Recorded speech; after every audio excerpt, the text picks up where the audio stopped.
America super power একটি দেশ। সর্বদাই আমেরিকার অস্ত্রের বড়াই করা হয় পশ্চিমী দেশগুলোতে।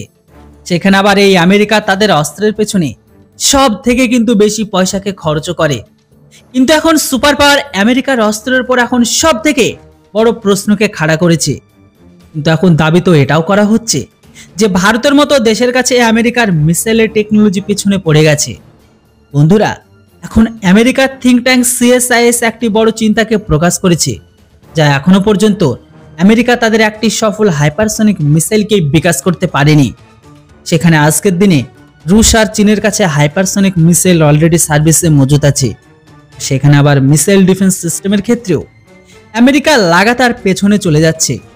অপরদিকে রাশিয়া S-400 এর পরে অত্যাধুনিক S-500কেও বানিয়েছে, এমনকি সেগুলো রাশিয়ায় ডিপ্লয় করে দিয়েছে তারা। সেখানে আবার আমেরিকার কাছে পুরনো পেট্রিয়ট আর থার্ড এয়ার ডিফেন্স সিস্টেম ছাড়া কোনোরকম ভবিষ্যতের এয়ার ডিফেন্স সিস্টেম মজুতি নেই। কিন্তু এখানে মিসাইল ডিফেন্সের ক্ষেত্রে ভারত আমেরিকার থেকে আগে চলে এসেছে, কেননা আমেরিকার মিসাইলের মারণ ক্ষমতা কেবলমাত্র 200 কিলোমিটার।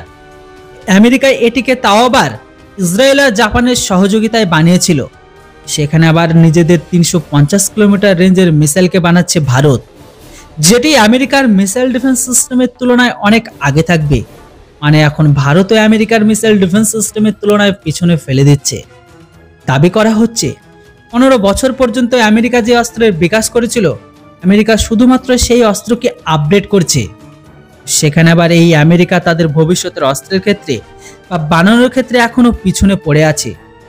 আর যে আমেরিকা তাদের 5ম প্রজন্মের ফাইটার জেটকে বিকাশ করেছে, আর সেই আমেরিকা তাদের অস্ত্রের ক্ষমতাকে এখনো ভেরিফাই করেনি। মানে আমেরিকার অস্ত্রের নামে পয়সাকে তো জলের মতো খরচ করেছে, কিন্তু আমেরিকার কাছে ভবিষ্যতের অস্ত্রের নামে কোনো বাড়তি অ্যাডভান্টেজ নেই আজকের দিনে।